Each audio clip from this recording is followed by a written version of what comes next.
Hello and welcome back to another episode of Inside the Asperger Studios. My next guest is a journalist who's got a son who's autistic, who went above and beyond to get her son everything he needs, from the support he needs to the help he needs. So sit back, relax, and grab your favorite beverage, and I'll see you on the other side. See you there. I wanna believe in the truth, but only see what I'm shown. Got the freedom to choose, but can't decide on my own. Follow what the group is thinking, bottle up my intuition till it's popping up. Hello and welcome back to another episode of Inside the Asperger Studios. Today I'm joined with Debroah Wallace. Welcome to the show, Debra. Thank you so much for having me. So let's start off with, why don't you tell me a little bit about yourself? I've been a journalist for 25 plus years. Went to traditional journalism school, wrote for daily newspapers, weeklies, a lot of magazines, Family Circle, Ladies Home Journal, Good Housekeeping, Direct TV Guide. Most of them are no longer in business, unfortunately. I've written about everything pretty much, but a lot of celebrities, a lot of entertainment, movies, Broadway, TV. And during COVID, I really realized that I had to pivot and that content writing and PR was going to be my bread and butter, and the journalism was going to be some of the fun stuff. So I really changed gears a little bit and started Wallace Media Services. And I help authors and actors and filmmakers and business people and inventors, anybody really. A lot of nonprofits get their message out by using my writing and my research and my editing. But my most important role is I'm the mom of an 18-year-old son with autism.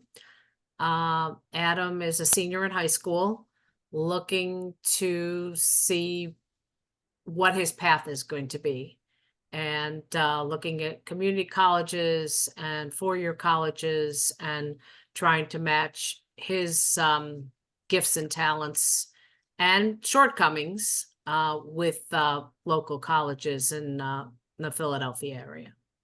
All right, so let's talk a little bit about helping Adam out with colleges. One of the biggest things I've learned through my time is, one, you need to find a college that matches your interests. Like you just mentioned, you want to match his interest with a college that has a program that matches what he wants. But the big thing is getting the general education out of the way. And what I suggest for you as a mom and for him, for the sake of money wise, is have him go to community school, take the general eds right there. He can take one or two classes at a time. And then when he's ready to switch over to a university, of a 4-year university, he's got all his general eds out of the way and he can focus on whatever his major concentration is. That makes sense. I think some of his issues are self-esteem Mm-hmm. and fear, Mm-hmm. and not really knowing how smart and capable he really is. Mm-hmm. And so he said to me, what if I take the placement tests, which we still need to get into a community college or any college, Okay. and none of them accept me. All right. And That's, that's huge. I mean, I got a friend who's like that too. He's like, what if I go in? Well, there are community colleges that have open enrollment, which means they'll take anybody because they want that number of people to come in. You got to I, give him that reassurance that, hey, there are those that will not take you, but there are those who will take you. You just got to learn to pick and choose. and I've told him that you go on visits and Mm-hmm. campus tours, and you go through the process, and you might have to fill out or apply to 4 or 5 or 6 or 7 to find the right fit. But that doesn't mean that the process is a waste of time, No. because along the way you're learning more and more. So a lot of my friends who have neurotypical kids started this process 2 years ago. You know, they've been on all their tours, they know where they want to go, but this is something that we're just starting to talk about a lot. And now one of our community colleges has a bridge program, at least one of the 2 local community colleges. So he could get accepted for the summer, get his feet wet, take a course or 2, learn his way around the campus, make a friend, not feel so lost, and still apply for the fall, but he's already knows how to get a piece of pizza and how to, you know, just navigate the campus. And That's so important. I mean, that bridge program is so important. It's like, it's almost the same thing as going for your gen ed before you go away to your university, because it gives you a taste of what college life is like. Mhm. Now, the most important thing I did when I was looking for schools, and I'm going to tell you something. When I was applying for schools, my mom looked at me and she goes, "What's the worst that can happen?" I'm like, "No, none of them accept me." She's like, "Okay." She's like, "What's the best thing that can happen?" I get accepted by one of the schools. Now, I went through a program called Across the Pond. I stumbled across them a while ago. And what they do is they help you find a college in the UK that has a program you're interested in. They go through all the work, and then they tell you what you need to do to apply for everything. You get 5 colleges to choose from, and I applied to all 5. What happens? I got accepted to 4 out of the 5. Wow, And then it comes down to that's impressive. that is very What's that? impressive, because I had to write letters, and this is another thing you need to tell him. He's got to learn how to write a letter to each of the college department heads that he has an interest in, because that's so very important. Because you got to tell them why you want to be accepted in that school. But the most important thing as a mother for you to tell him is he's got to advocate for himself.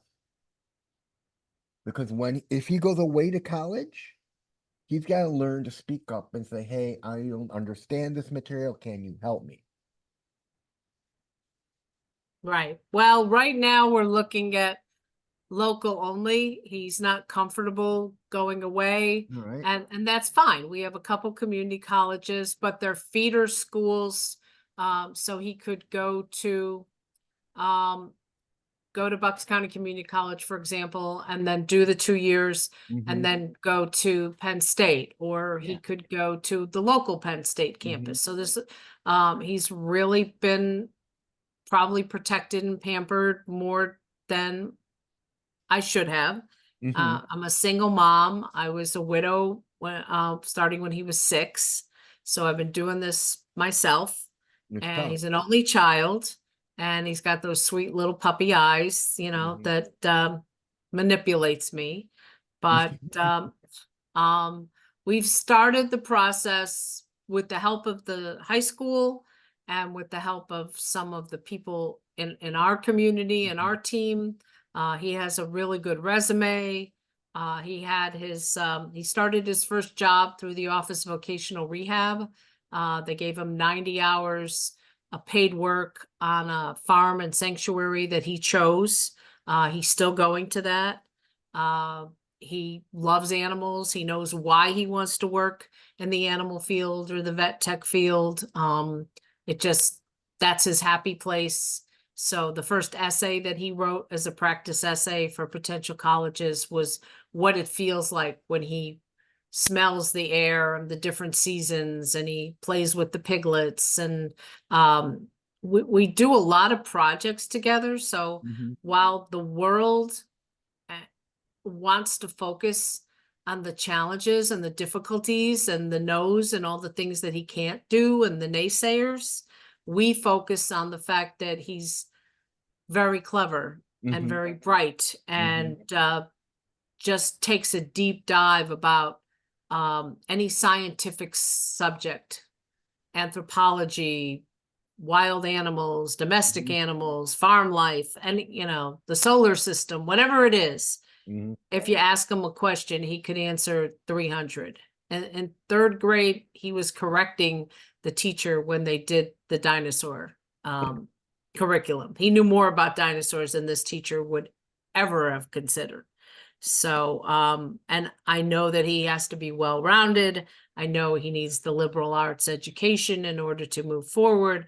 But I was interviewing Temple Grandin 3 weeks ago for the 10th time for another magazine article.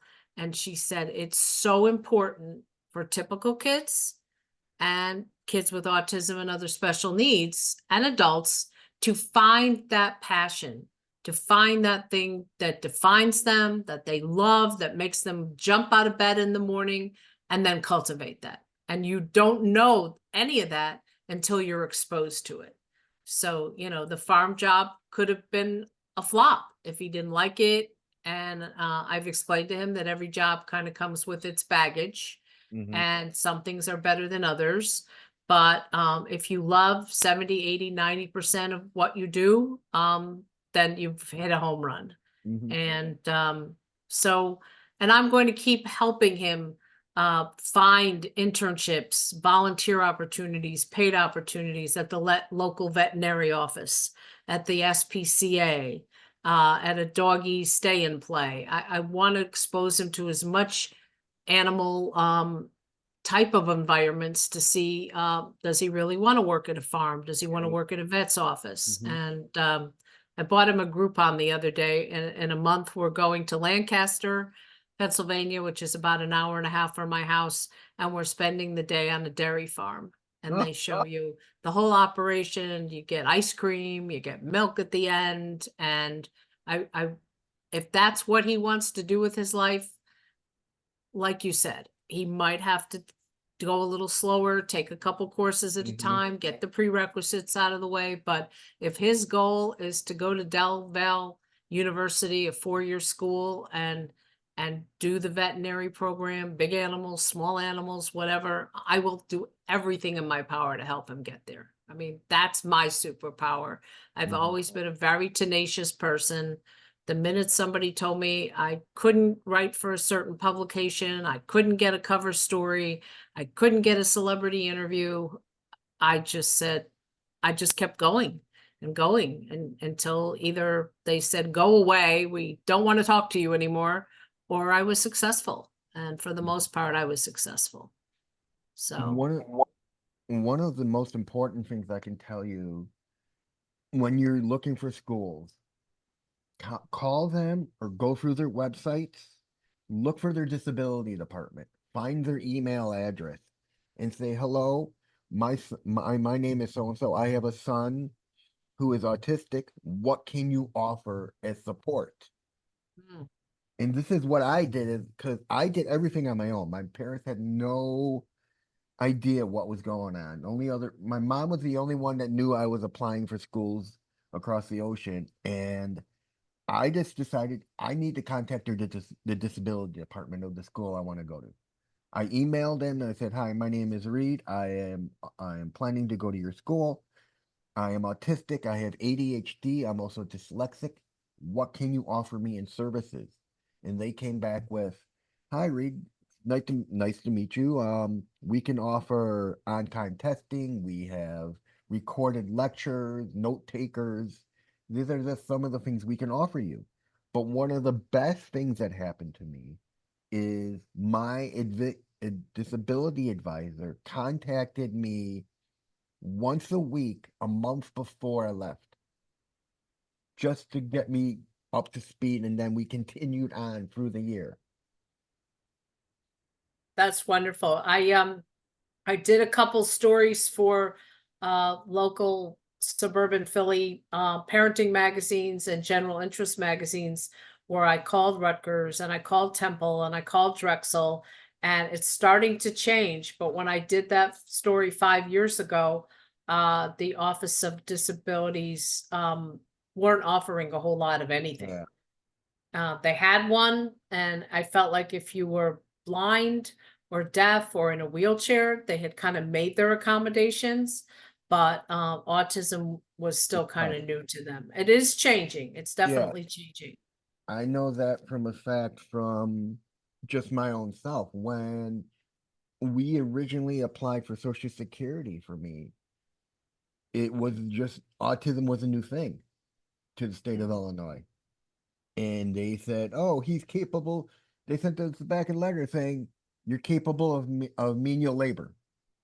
Mm, So we're like, my mom was like, you know what? Let's wait a couple of years when autism is a little bit newer and it's more in the eyes of people. right. And we applied again and we got turned down with the same thing. The third time, my mom's like, you know, before we do this, let's go for a law firm. We got a disability law firm. We talked with them and they said they had all my stuff. We gave them all my records and all my health history and everything. And it's like they say you're gonna be turned down again, but the third time you're gonna be asked if you want a trial. You want to appeal with a trial with a lawyer to represent you. And that's what we did. We met with a judge. It was me, my mother, and the judge. And I told my story. My mom told my story. They had a woman from a vocational center go through all these jobs, and my mom's like, nope, you can't do that because you're working with people. Can't do that because he's with people. And at the end, I won. I got my full rights of my disability, minus the back pay. I'm not surprised. Yeah, and that's because they said, "Oh, you have life insurance still. That's over $2,000." My mom's like, "Yeah, but he's had that for a long time." They're like, "Well, you can transfer it over to someone else." And we did that, and they said, "Nope, we're still not going to give you your back pay." We talked to a family friend who's a high-end lawyer. She's like, my mom's like, "Do we fight this?" And she's like, "No, because they can turn around and open up a can of worms and make your life a living hell." Right. So we just settled with what I got. Mhm.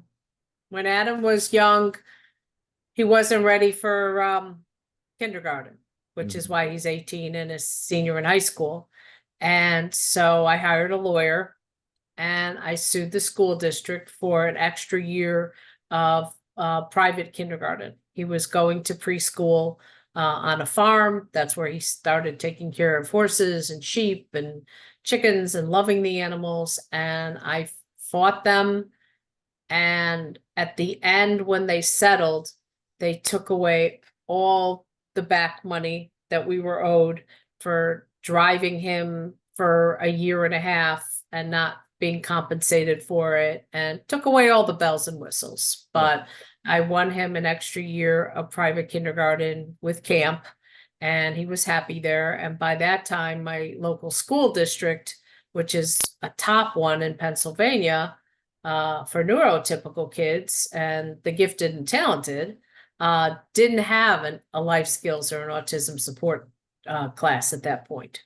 Mhm. So by him delaying a year, they actually had a program in place. And I talk to parents all the time, and they've gotten the diagnosis like I did.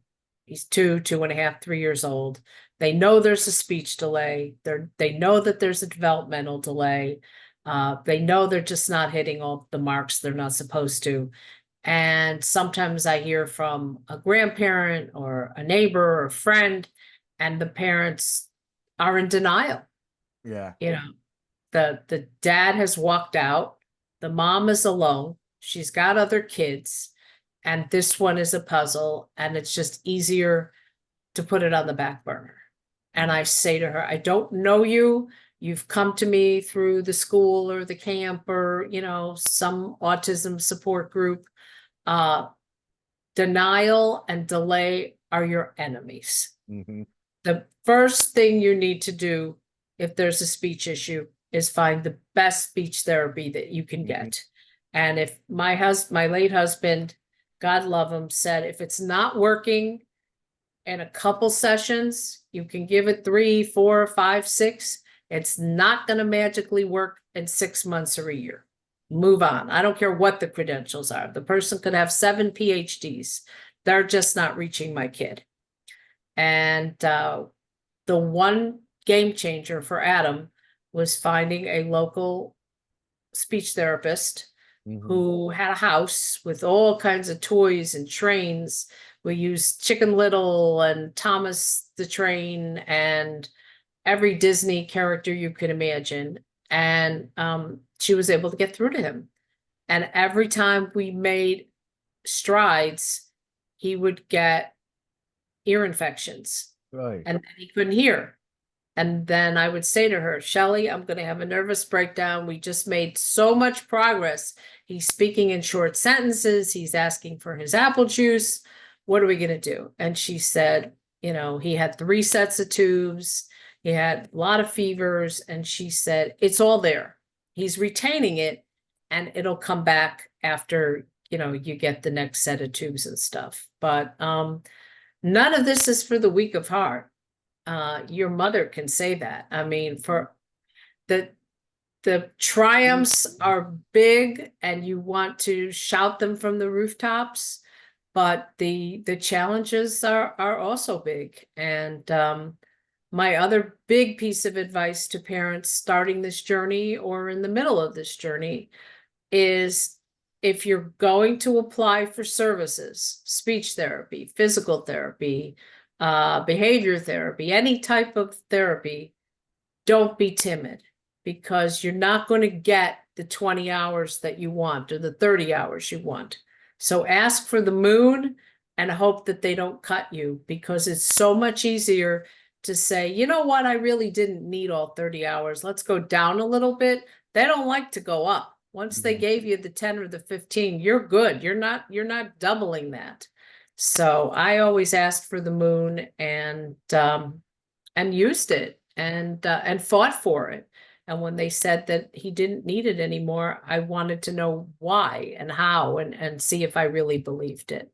So, you know, if you don't know as a parent what's going on at your child's IEP meeting, bring someone with you who does, and take notes and ask a lot of questions, because I got an advocate for Adam when he was in elementary school, and very reasonably priced, knows my son very well. And she would just bring up a lot of points. They would say something, it sounded very logical, why we should do this or not do that. And she would challenge them. And she would say, where is the testing that backs that up?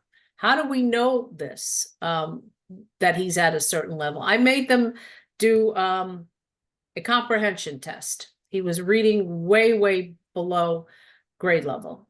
And I said, do me a favor.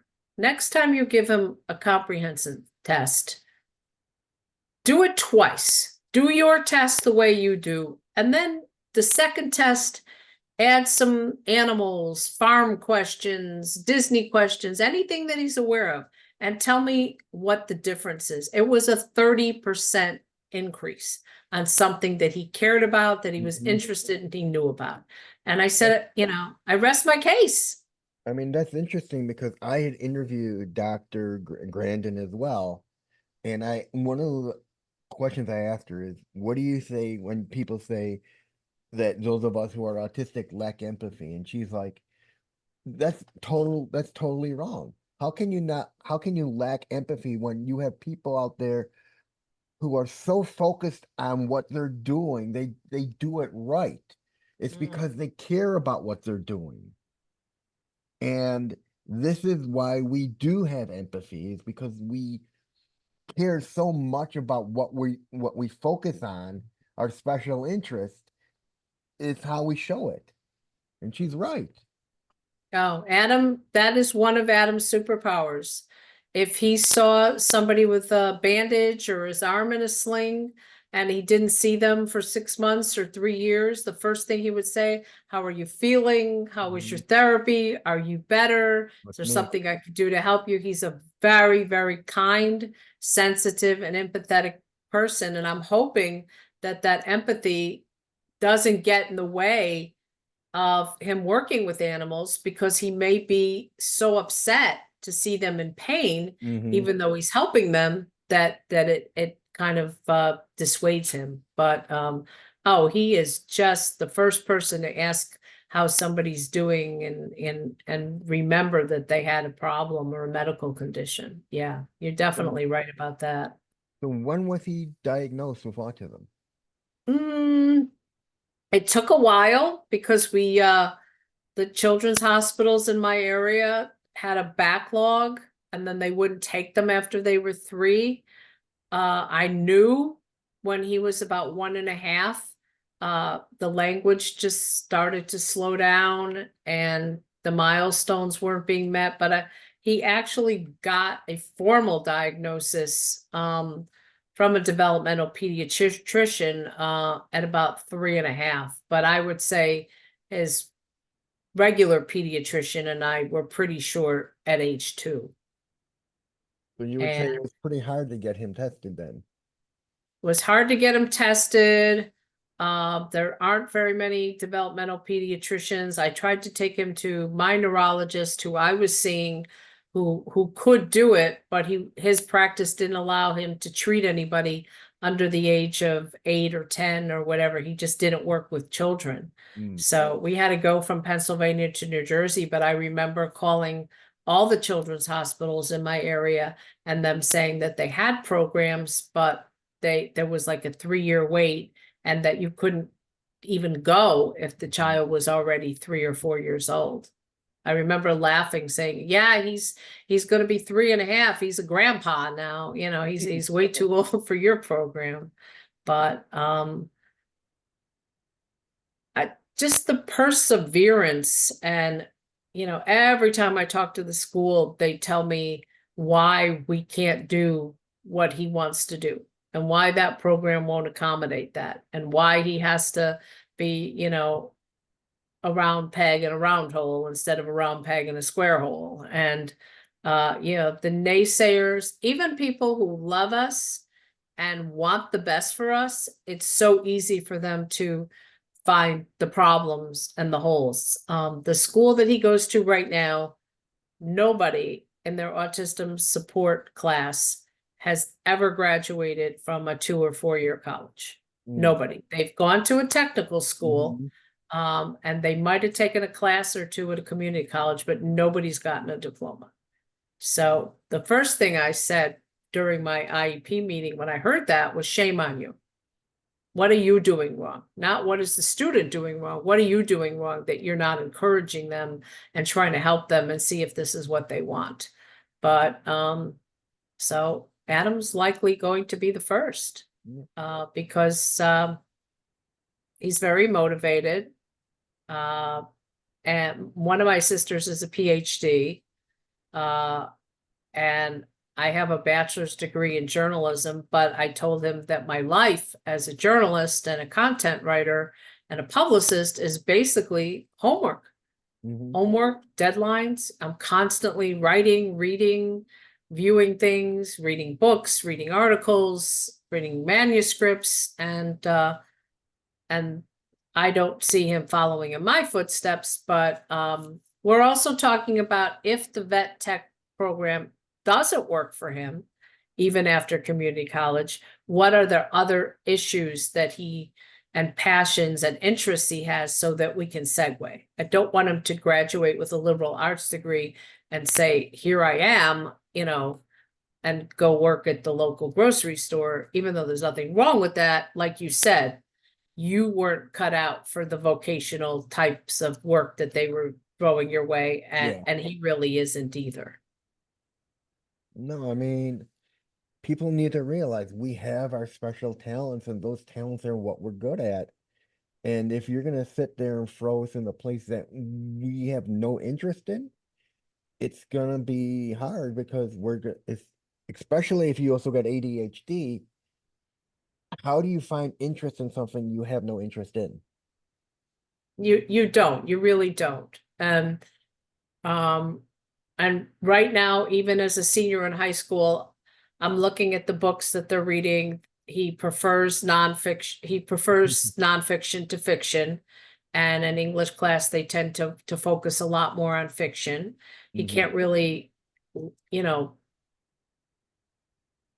can't really understand and empathize what these characters are going through. And so what I do is I try to mix up his reading list, the things that he has to read for school that he's probably a little bit interested in, with some books about just scientific areas, horses and, and it's not basic stuff. I mean, when he does a deep dive, as most people with autism and Asperger's I've met, they know a million things about that topic that they've done their research on. And they retain that information, which is helpful, when you're studying and when you're going to college. But I like the fact that the colleges I've spoken to said that, unlike when I graduated from college many moons ago, you could take a course or 2 or 3 a semester. You don't have to take 4 or 5, and you could space things out a little bit. So I like that. The flexibility, I think, is going to help anybody with special needs that wants a college education. The only hard part is if you have ADHD on top of that, then everything you've learned in college goes away. And I've always said, how do you expect those of us to retain all this information you taught us, throw us into an exam, even with untimed testing, and expect us to regurgitate it all back out? You can't. When I was in college, I was taking psychology or social psychology, and I loved it. And the professor took me aside and said, I know you know all this, but you're getting, C's on your tests, and I don't get it. He said, you know what? I'm going to have you do open book tests. I'm going to give you the test. I'm going to give you the textbook. I'm going to give you a weekend or whatever the amount of time is. And I got all A's. I knew what the information was. I knew how to find it. I just couldn't do it in that environment. I got nervous. It was 8 o'clock in the morning. I was a newspaper reporter for the local paper and for my college paper. I went to bed late a lot. And this guy cared enough and was able to let me do an open book test. And I find Adam is very similar. When he comes home with a big test and he has all these science words he has to memorize and all these definitions, the first time we go over it together, I make him write down what the words are and the definition and talk about it. The 10th time we go over it, he's got it. And he's getting, 9 out of 10, or, he's getting all A's because reminds what? me of how my parents finally realized I have a learning disability. My father wanted me to learn our phone number. And he'd go, your phone number is 465-4876. And I couldn't remember it. And then he got frustrated and he said, 400 something, so and so and so and so. And I just repeated it back. Yeah. I remember a best friend in high school who got almost a perfect score on the SATs and the ACTs. I'm from Illinois, so you took the ACTs. Yep. And Stuart was one of those people who looked at the material at lunch for 5 minutes, maybe 10, and got 100. I took it home. My grandmother went over it with me. My older sister went over it with me. My dad and mom went over it with me. I went over it with lunch, and I got A's and B's, but it did not come easy to me. No. It reminds me of what a well-being advisor once told me. I was sitting down in the meeting with her, and I go to her, I wish I could just sit there and memorize the material and just spew out the answers. And she's like, there is a difference between those who know the material, and then there is a difference between those who know and understand the material. Those who just know it can't repeat it back to you and understand what they're telling you. But those who know and understand it can repeat it back to you, know what the hell they're talking about, and understand the fact that they know it. Well, that reminds me, when Adam was in 8th grade, they closed the schools for COVID. And my kitchen table that I'm talking to you on became 8th grade for months. And they were studying Amistad, the Civil War, and he was lost. He was listening to tinny Zooms. He was not used to Zoom. They weren't preparing anything live. They were just doing it, and they could see it, days later.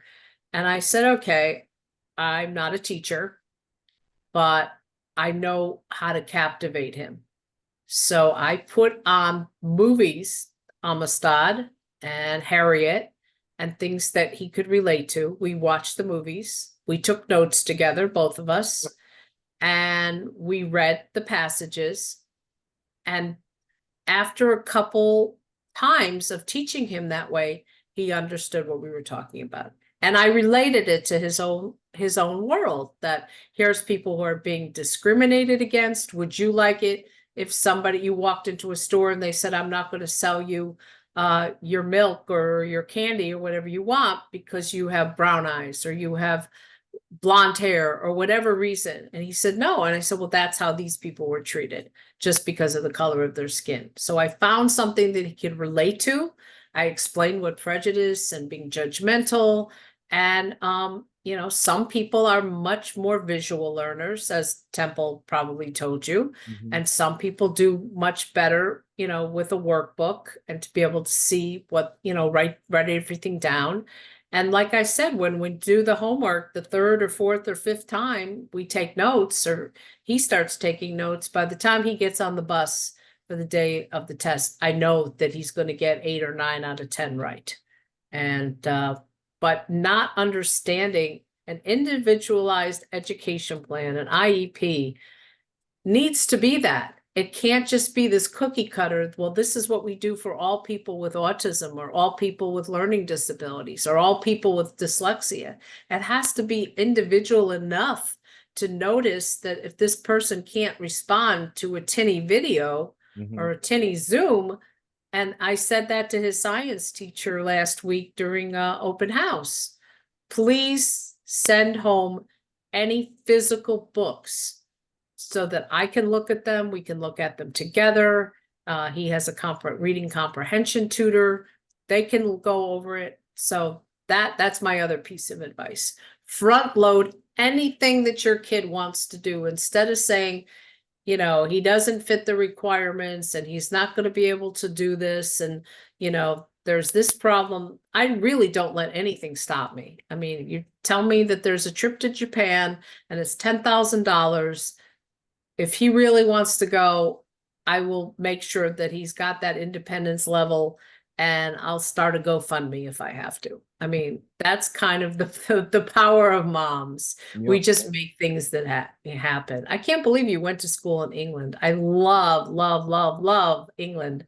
I wrote for Hello and the British Press Association and the Daily Mirror. And when I was doing celebrity stories 5-10 years ago, John Travolta, Kate Winslet, Julia Roberts, like all the A-listers, Kate Hudson, Goldie Hawn. I did a lot of family stories where I would do the mother and the daughter together, different generations. The British and Australian magazines were my best clients, my best customers. I mean, and I've had stories run in magazines in 45 countries and 30 languages. The whole international celebrity thing was a lot of fun, but I also try, if I'm writing for parenting magazines, if I'm writing for health magazines or wellness or business, if I can get a story in there about special needs or autism or dyslexia or any of these things, I do. So as a result, I've probably written 300 to 400 stories about how we can help our children and adults with special needs, because they're very valuable. They're very bright. Temple just told me the other day, people think that if you have some kind of difference that you're stupid, and that the special ed kids are the throwaway kids, the kids we don't need to think about. And that couldn't be further from the truth. That Adam is on the track team. He's in the drama club. He's in the art club. He's in choir. He's busy. He's active. He brings a lot to it. And like you said, that sensitivity, that empathy to ask your castmates, you know, how they're doing after the last show when everybody's kind of depressed, or, you know, just saying goodbye to his senior friends after the last drama club performance and when they all went to college in the fall was hard for him. Yeah. He gets attached to people.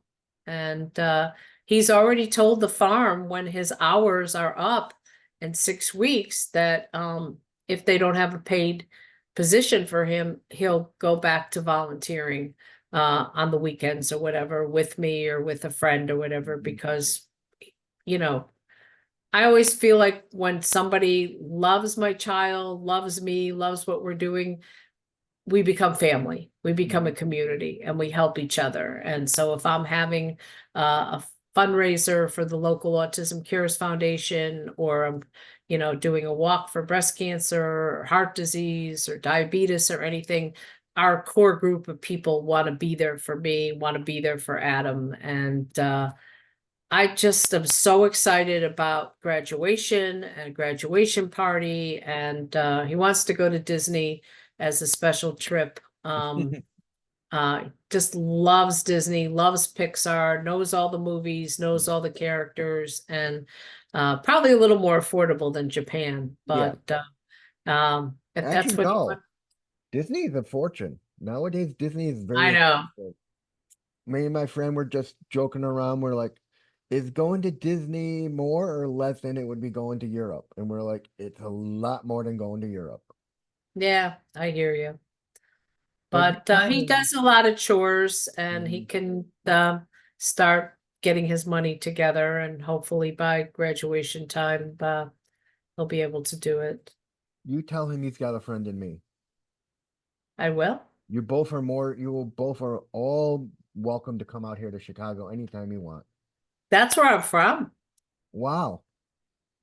I was born and raised in West Rogers Park.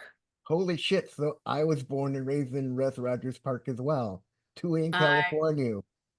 I went to If you say Albany Mather, and Albany and Devon. I went to Green, Boone, and Mather. holy shit, so did I. My grandma lived across the street from Mather.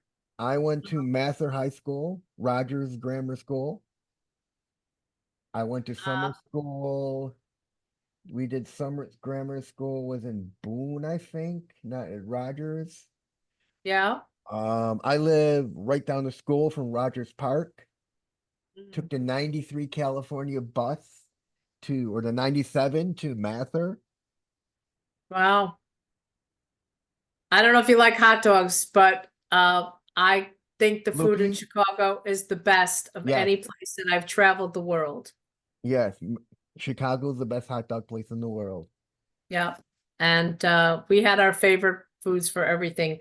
My high school drama club friends from the Jewish Community Center, I'm Bernard Jewish J. too. Horowitz, we're still friends.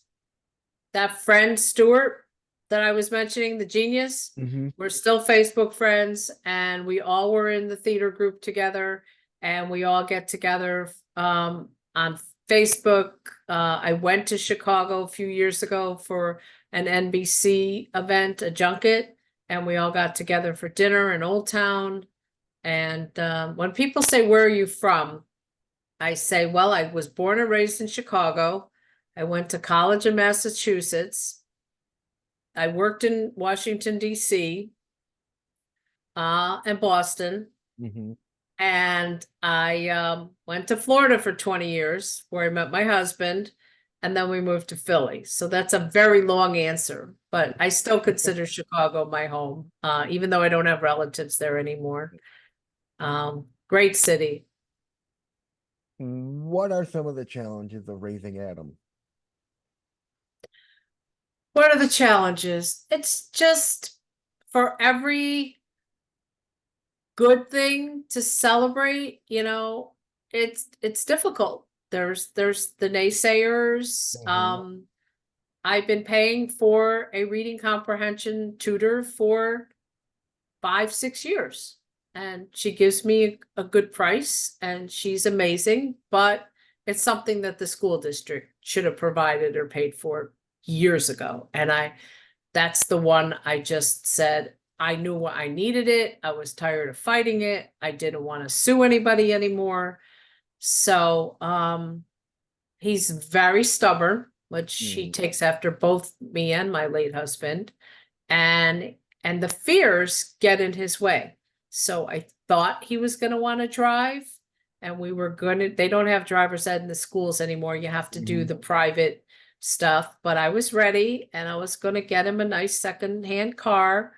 And his friend, a friend of mine, an adult, was in a couple accidents and they weren't fender benders and everybody was okay. Adam wasn't in the car, but he got scared.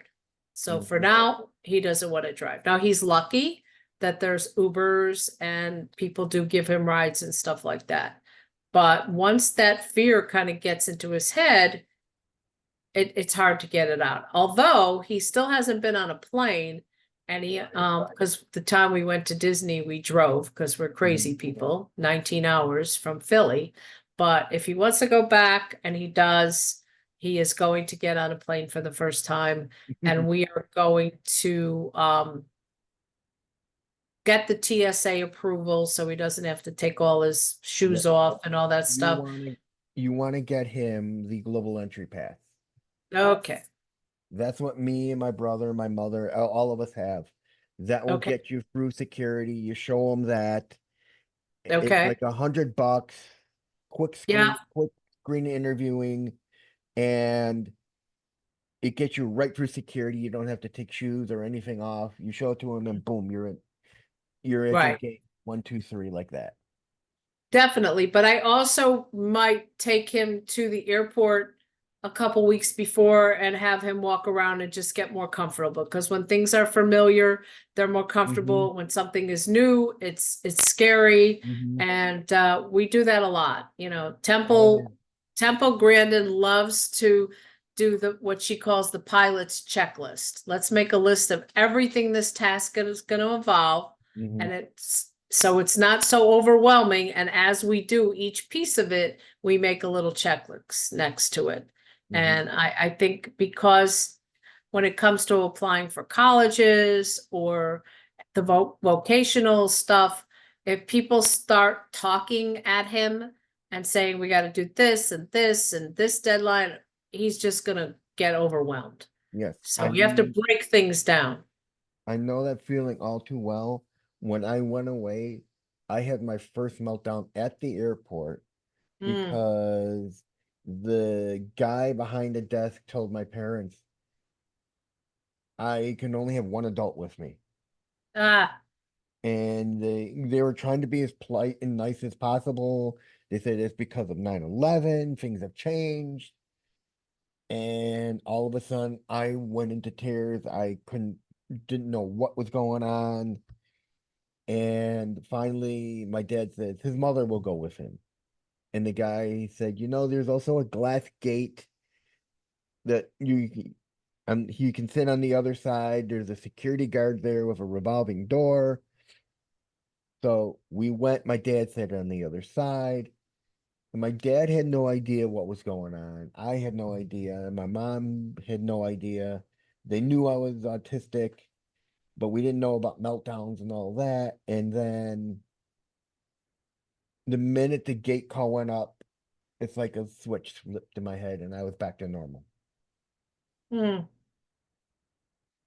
Yeah, and you ask about challenges, things that don't throw a more neurotypical kid or an adult are just going to be overwhelming, you know, and vice versa. Adam is very comfortable being around camels and horses and cows and all kinds of big animals that, you know, he's when he fell in love with horses, I found him a therapeutic horseback riding program.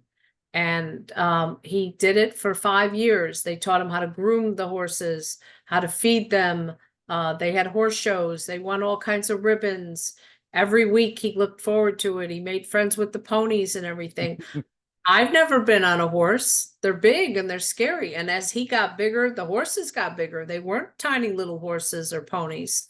And when I took him to the evaluation after camp, because they recommended, since he loved it so much, the woman said, I said to me, what if he won't get on the horse? What if he refuses? What if he has a meltdown? And the woman who ran the program said, it's $50 for the evaluation. If he won't get on the horse, you can go home, keep your money, and try it again one or more times. But I think he's going to do it. I think it's going to take some coaxing, but we have these staircases to help them get on and over. And he was scared and he started to cry a little bit. His father was still alive and we were both encouraging him and cheering him on. He's a little bit of a ham, so he was performing and that was it. He never didn't want to go on again. So getting through that step, that literal step, but once you get to the other side, so much comes out of it. And I'm really, really proud of him. He's a kind person. He's a sensitive young man. He's a really good friend.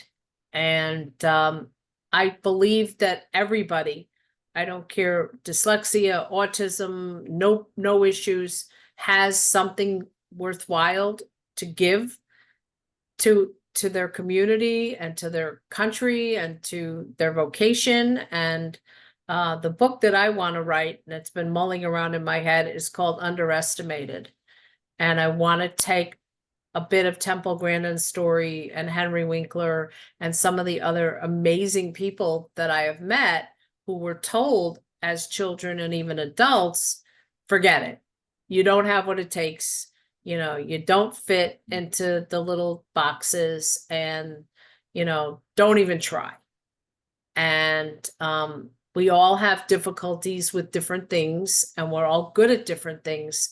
But once somebody gives us the chance and understands where we're coming from, I want everybody with any special need to not just survive, to not just show up in this world, to not just get out of bed in the morning. I want them to soar and thrive and know how worthwhile they are. Because, you know, you look at Temple Grandin's story and they were recommending when she was a child that she be institutionalized. And here you have a person, you know, who was thrown out of high school and took forever to graduate and had problems throughout her life. She's written 17 best-selling books. And, you know, the movie really captured, if anybody hasn't seen the HBO movie with Claire Danes, they must see this movie. I was sitting down to watch it for the first time and the phone rang. The first time I interviewed Temple, and she said, "Hi, this is Temple Grandin. We have an interview in a couple days, and I just wanted to make sure that everything is set up." And I was like, "Are you kidding me?" And we've become friendly, and I've written stories about her for Next Avenue and Parade and lots of different women's magazines and general interest magazines. But if somebody who was so underestimated as she was could have written all those books and has a PhD and travels the globe talking about animals and autism, then we just can't underestimate anybody. We have to give everybody the best chance to find where they fit in and how they can shine and soar and thrive. I really believe that. I really believe sometimes autism can be a superpower because you're not going to know how nurturing a person is unless given that opportunity. And so the fact that that kindness and that empathy is definitely traits that I want my child to have. So has he found his special interest? I would say the animals, the farming, the veterinary medicine is definitely high on his list. Academically, we still have a couple hurdles in terms of the algebra and the biology, but he loves science. He's been in drama club since 6th or 7th grade. He's been in a lot of shows, a lot of musicals. He loves performing. And the other possibility, he hasn't really done much, but he loves animation, movie animation, the Cartoon Network, the Disney, the Pixar.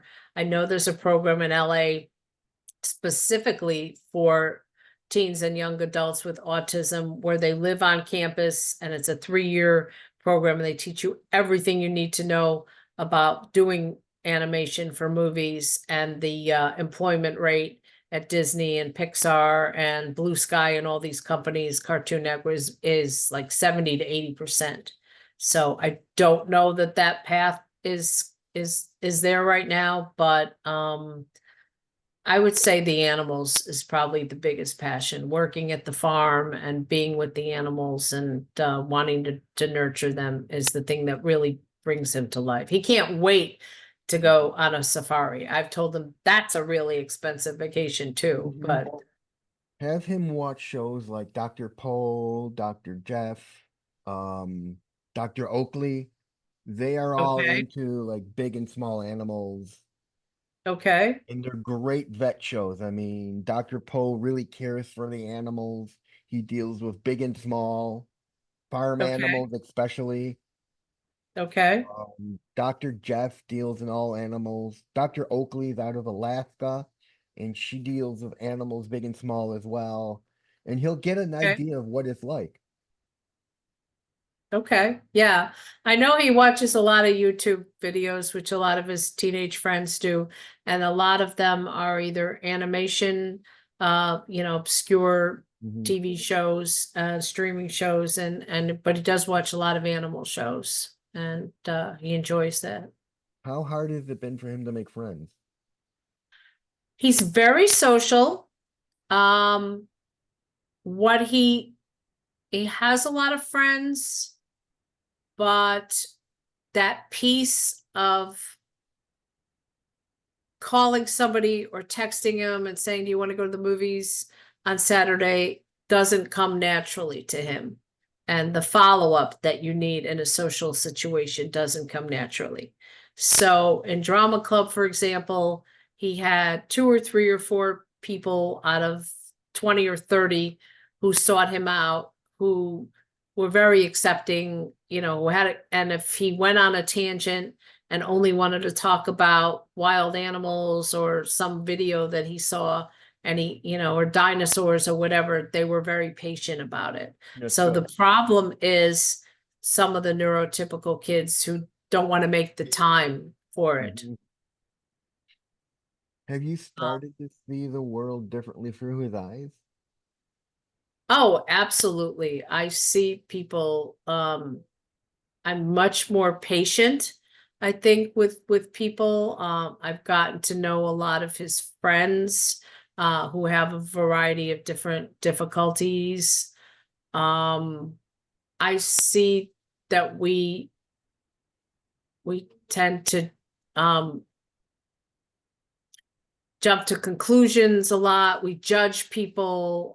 We're very judgmental. We instead of being inclusive, which is what Temple and I talk about a lot, and finding out where we have in common, people tend to separate themselves. And I find myself just being more tolerant and patient and caring myself because I see how caring he is. And I see how he wears his heart on his sleeve and how hard it is for him to separate. That's one of the things, I mean, I've talked about with Temple is the fact that when you're autistic, you wear your emotions on your sleeve and people take it as we lack empathy, but it's totally the opposite, is we're over emotional. We carry our emotions with us and we show them we're more open to show our emotions to people than most people are more jaded and keep them in. Right. And what somebody will see as this burst of, at the last performance, last May or June of the High School Musical, everybody was sad. They were getting their flowers, they put so much into it. They really rehearsed a lot. And, and he was the first one to really, it was harder for him to calm down. He was going to the cast party, and I was trying to find things for him to look forward to, but he was so much in the moment, and he had put so much into it that, and I told him that's very typical. Like people, you go on a trip, you look forward to it, you come home, there's a letdown. Yeah. You do a project and it's over and there's a letdown. And but he feels it a lot more deeply, I think, than other people. And so we've had to work on that a little bit, that it's okay to feel those deep feelings, but try not to let them get to you to the point where you don't want to go to the cast party or you don't want to see your friends. Now, what are some of the joys of raising him? Oh, his kindness. He's sweet. He cares about other people. We're thinking about doing some friendly visiting, some elderly friends in the neighborhood who are in their late 80s, early 90s, who don't get out all that much, maybe going in and making them a snack or just, talking to them for an hour or so. I think he's going to be a little shy. Because even though he's so gregarious on the stage, and when he's not comfortable, he shuts down a little bit. And that's what I'm worried about on those college tours, that they'll say, do you have any questions? And he'll say, where's the cafeteria? And that'll be about it. So I'm the one that has to talk about the special programs. And but he's just he's Adam. There's really nobody else like him. I think given a lot of support and a lot of love and some guidance, he's really going to take off.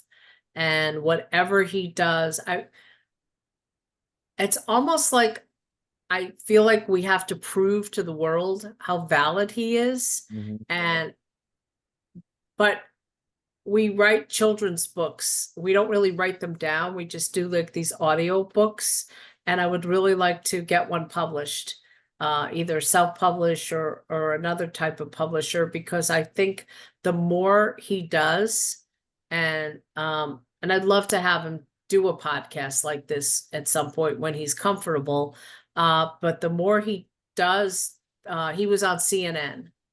And we were being interviewed for a program, a heroes program that a local developmental pediatrician had set up. And they spent the day with us at my house and at a Phillies game. He was little and he was very poised and he was very articulate, and they didn't interview him too much. It was mostly me and the other people.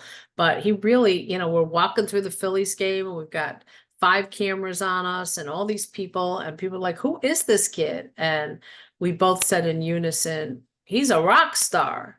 And so I really feel like that about him, that the more he does whatever it is, a children's book or a podcast or, his interest in animals, that he can really take it very, very far. And because he's a little bit of a ham, I wouldn't be surprised, as I do more speaking around the country about autism and about writing and about PR and helping people be the best that they can, that maybe we could do it together, because he is very inspirational.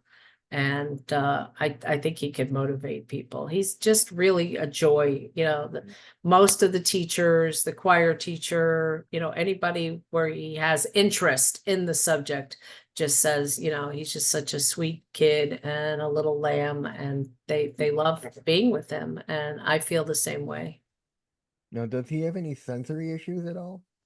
He does. He has sensory processing, but they've eased up. When he was going to kindergarten, one of the reasons that we had to have a behaviorist is because we live in the suburbs and they had all the kinds of buzzing, lawn hedging, mowers, every kind of very loud type of machine that you can imagine right outside the window, in the fall. And it was really bothering him. And one day when he was quite little, we were at a park, we were getting out of the minivan, and there was a 5-alarm fire. And there was fire engines from like 6 different communities. And he ran back into the car, put his own seatbelt on so fast, because what was very loud to me and my husband was deafening to him. And we'll be sitting in the living room and he'll say there's a fire engine coming or an ambulance, and literally it's a couple miles away. So his hearing is really heightened. His sense of smell is really heightened. Mm-hmm. All of that is really heightened, but it doesn't bother him as much as it used to. He's got what I have in the sense I have hypersensitivity in hearing and in smell to where the fact we can be in a noisy place. My mom can have her phone in her purse and I can hear her phone ringing and she can't.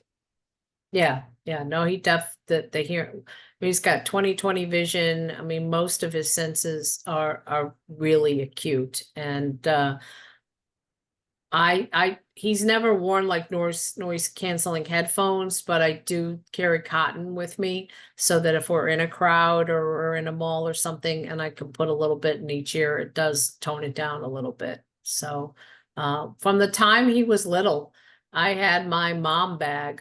And I had snacks and I had, treats and I had toys and I had games and I had cotton balls. And I say that to any parent, don't just go somewhere and the only thing your kid drinks is apple juice and expect them to have apple juice, or that you could buy it there, and I've had my share of people saying to me, you can't bring in your own refreshments, so I had a doctor's note saying that this kid was allergic to soy protein and he could only drink apple juice and water, and they started letting me bring my stuff in.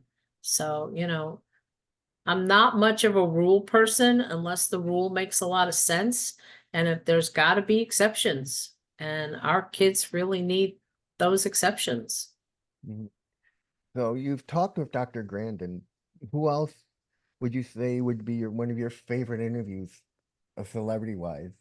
A lot of the stories I've done over the years, I was able to interview a husband maybe and then the wife. So I interviewed Anne Bancroft at a TV event. Love her movies.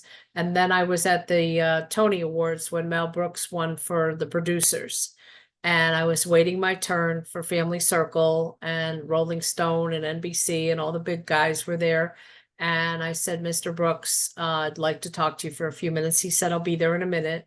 And after we did the interview about what it felt like to get all the Tonys and how the producers and Nathan Lane and everything, I said, I have a story for you. I said, I interviewed your wife a couple years ago. And I said, Miss Bancroft, what's the best decision you ever made in your life? And she didn't even hesitate. She said, marrying my Mel. And then I reminded him of exactly what she said. I kind of quoted it back. I have a pretty good memory for my interviews. And he started to tear up. And that's kind of what I'm known for. So when I interviewed John Travolta, at the end of the interview, I said, somebody gave me a book when Adam was little, a children's book about a little boy who gets to go in an airplane. And he wrote it. It was very obscure. It was about his real life and how he fell in love with airplanes and aviation. His parents let him go from Newark to New York or somewhere, or Philadelphia. It was a short flight.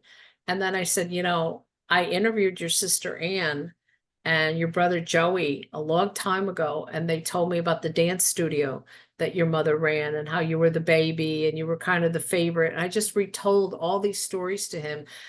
It's a totally different interview when you can find something personal that they can connect with, and you get a little bit more time and a little bit more attention. So those are the kind of interviews that I really, really appreciate. But, Richard Gere and I talked about him playing a homeless man on the street. Kate Winslet came to Philadelphia suburbs to make the mayor of Easttown.